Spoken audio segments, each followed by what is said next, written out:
question is, what do you like about President Donald Trump, and what do you dislike about him? Oh, wow. I love his tenacity and his energy. I mean, you look at, he is truthful to what he believes in. He's not afraid to tell his opinion. You look at the amount of negative media coverage he has, I believe it's over 90% negative media coverage, and he gets up every day and does what he has to do, and it feels like it just doesn't faze him. What I don't like about him is his Twitter feed. Apart from that, the one mistake that I think he made is that he did not clean house when he started. It would have been empty.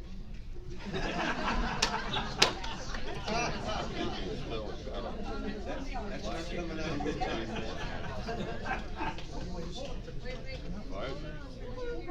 He doesn't have a full. Ready? I voted for Donald Trump in 2016, and I'll vote for him again in 2020. The economy is flourishing. Unemployment is at an all-time low. Donald Trump is a fighter, and he fights for us. I will support our president and help continue the progress and prosperity. As a mom, I'd probably take his phone away, or at least suspend his Twitter account.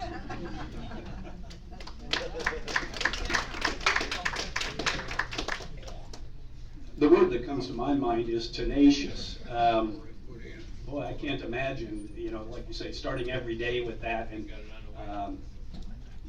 we have 6 million more people off food stamps, I believe. We've got how many more people? Unemployment's down to 3.2, 3.3%. The economy's roaring away.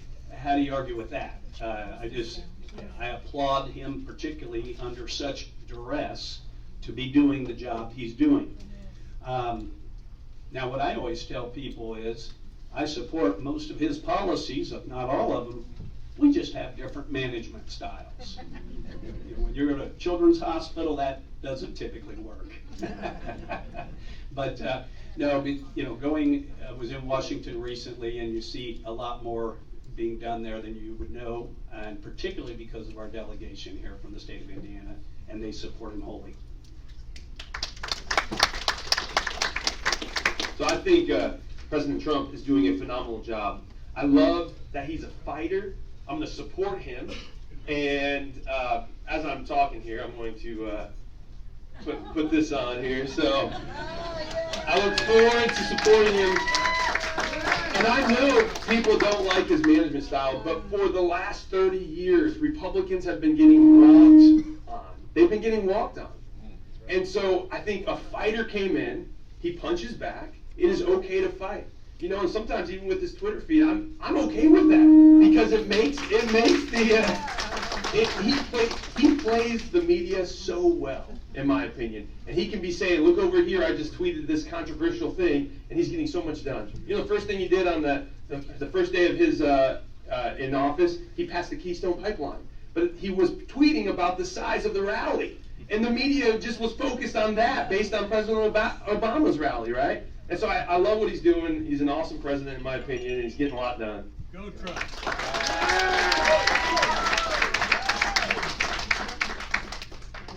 I'm definitely on the Trump train. He is good at deflection. And I think we have a new name for him now, Tenacious Don. Yes, and he's also passionate. He's passionate about America. I can see that. And I look at his actions, not his Twitter feed. And I see his actions are in line with conservative values. I think sometimes he does kind of shoot himself in the foot on his Twitter feed, and he's taking one step forward, and that might put him 2 steps back, at least with the media, but not with me. I see through most of that.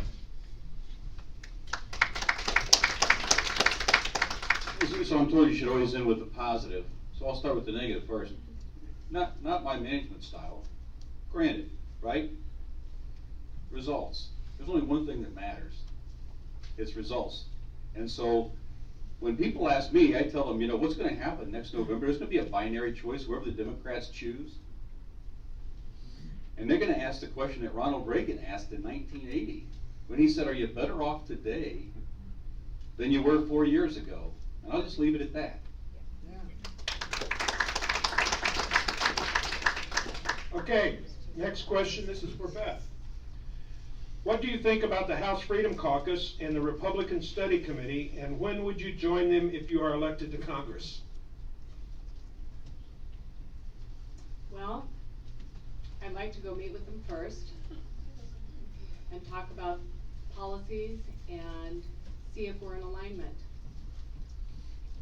I'm a conservative Republican, and I'm here to serve the 5th District, the people of the 5th District. And I am not that familiar with the Freedom Caucus, but I'd like to learn more about it, and I would have to go meet with them and see if we're in alignment.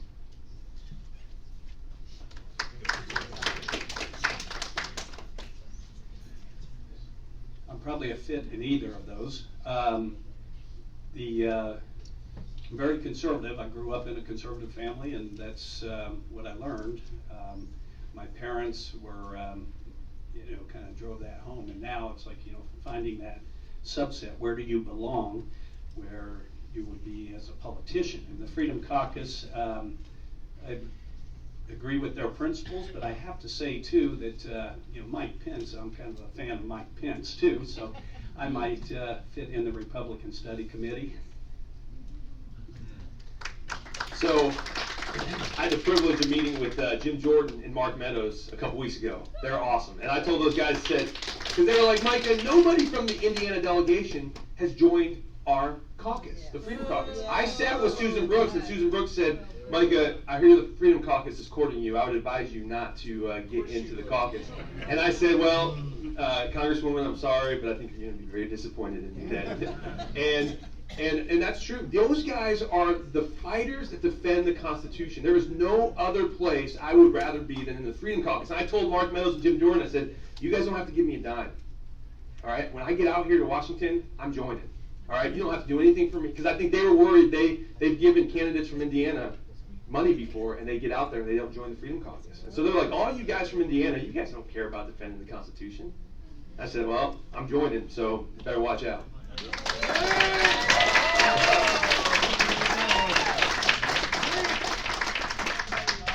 I think Jim Jordan is one of my heroes for Congress right now. He is absolutely on fire. I love the guy, and he does a lot for Ohio. So yeah, I think I would, as some of the candidates have said, I would, definitely want to look at everything that they have on their platform. But I believe I already know what the Freedom Caucus is about, and I would be happy to join that. But I'm not setting my sights just there. If I get to Congress, I guarantee I'm shooting for chairman of the Intelligence Committee.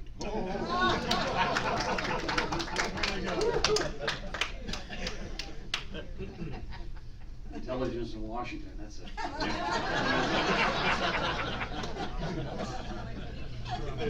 They used to say military intelligence and two are mutually exclusive. Here's the deal, I belong to one caucus. It's the Indiana 5th Congressional District caucus. And everyone else can line up and I'll talk to them and I'll see. But what I don't want to do, I will not compromise my values for anyone. I'm here to represent the people of 5th Congressional District, and so that becomes first and foremost. And I will entertain and I will talk to everyone. I just want to make sure that they do what they say and they say what they do.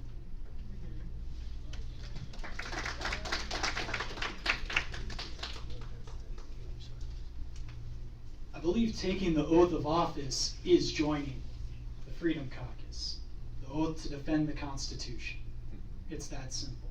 Everybody should be a member of the Freedom Caucus. That being said, I'm not going to Washington to join caucuses. I'm not going to make friends. I'm going to get the job done. It's plain and simple.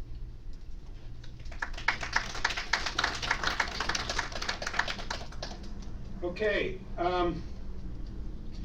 the House Freedom Caucus is made up of 35 of some of the more conservative members of Congress, some of the strongest defenders of Donald Trump in the current Judiciary and Intelligence Committees.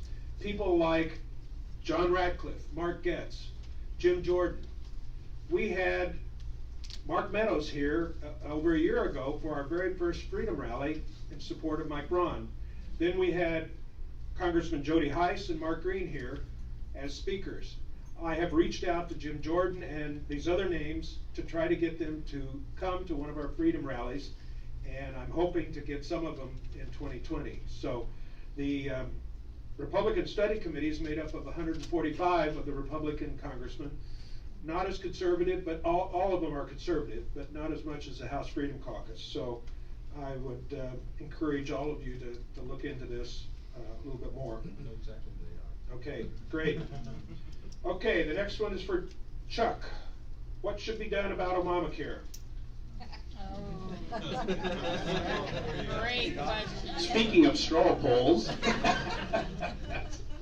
well, it clearly needs to be repealed and replaced. I mean, let me say this. It wasn't necessary in the first place. You need to know that.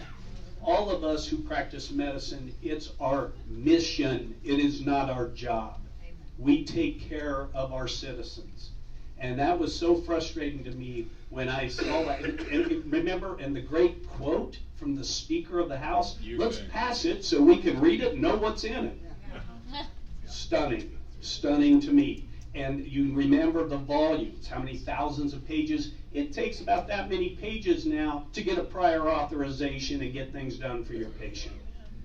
Totally overdone, totally unnecessary. We need to repeal it, we need to replace it. We can fix this.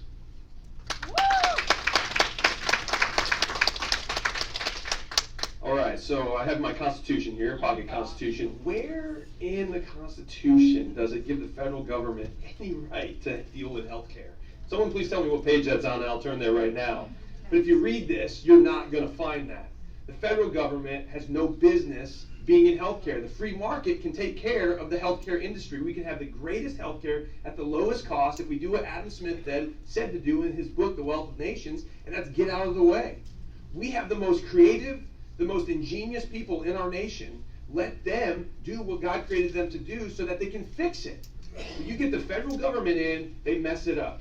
9 scariest words in the English dictionary are what? I'm with the federal government and I'm here to help, right? What Ronald Reagan said, it still rings true today. Get the federal government out of the way and you'll start to see costs down and quality up.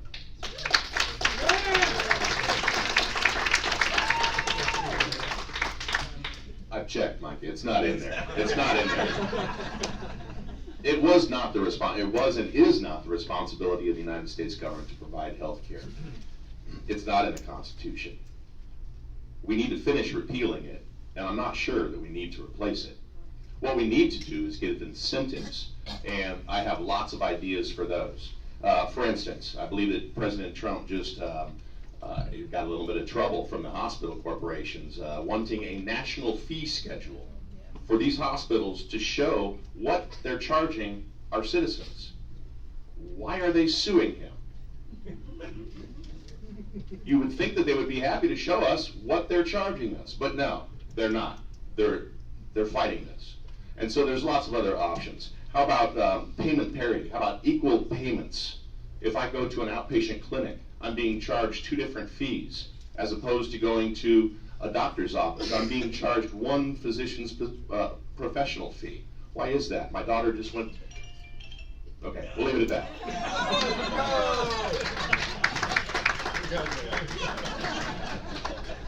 So here's the secret. Obamacare doesn't work. A single-payer, government-controlled healthcare system. Wow. Why do we think that's going to work? What we need is a patient-focused, market-based program. We need to give the states more control over Medicare. We need to have transparency. I mean, those are the kind of things, I call it economic Darwinism. If you open up the state lines and insurance companies are able to compete across state lines, they'll figure it out. Or guess what? They won't be around. And that's what, 53% of people have employer-provided insurance. Why are we even having a discussion of messing with that? I mean, why?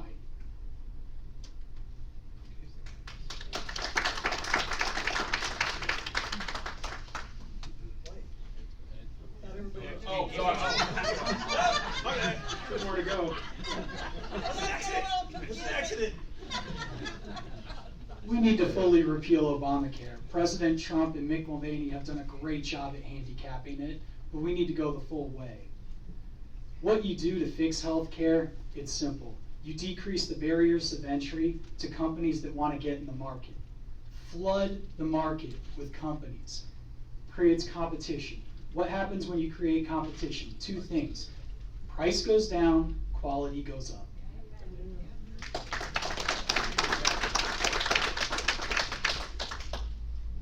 As a nurse, I'm a big advocate of healthcare reform. You're right, Obamacare is not working. Guess who the first pioneer of healthcare reform was? A nurse, Florence Nightingale. We do need to see affordability, transparency, and a free market in our healthcare. We also need to streamline the FDA regulatory process. Other areas of healthcare interest, especially in the 5th District, mental health care, access to mental health care, rural access to health care, the opioid crisis, veterans health care, and the aging population.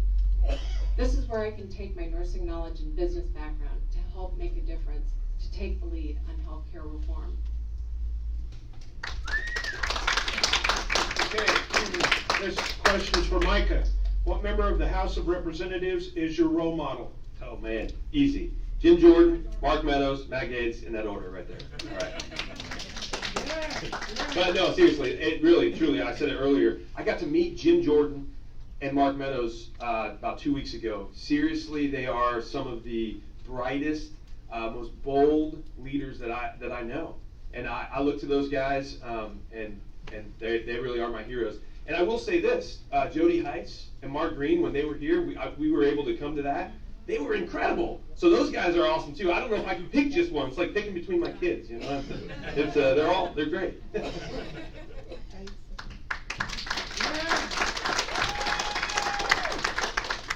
I agree. Jim Jordan is my hero of the House. He is always out there speaking for conservatives, speaking for the Freedom Caucus. On the opposite end, my hero on the other side is AOC. She shows us a good example of what not to do.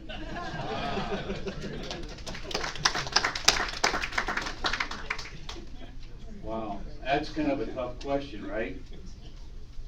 Who are my heroes in Congress? Tell you what, a lot of work to be done out there.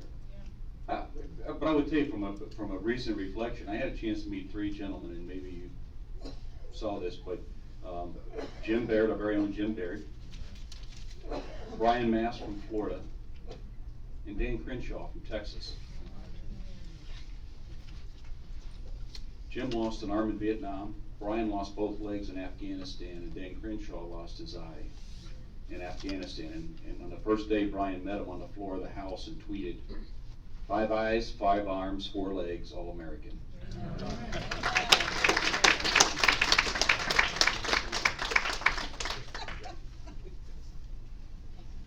There are a number of phenomenal members of the House of Representatives. My personal favorite, the GOAT, the greatest of all time, is Trey Gowdy. I listened to him go after and defend the Constitution, go after the Obama administration, and I've listened to him give speeches. He is just phenomenal. He is my hero.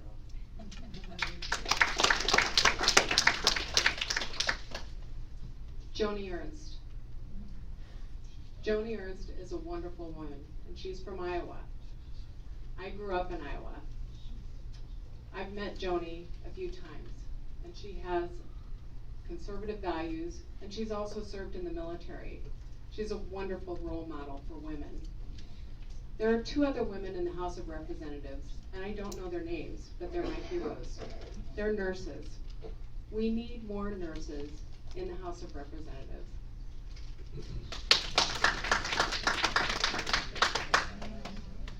I would have to say Jim Banks, Jim Baird, Jackie Walorski. I just love that lady. Finally got to meet her. She is something else. 2 others. Jim Jordan came to mind. Frankly, if I had my druthers, I'd take off this coat and roll up my sleeves. That's kind of how I usually roll. And that's one thing I like about him. He just looks like he's at work. Also, Trey Gowdy, I do one thing, always appreciated him and the fact that he even had a great campaign commercial about his funky hair. His hair was good. No, again, he looks like he rolls out of bed, goes to work.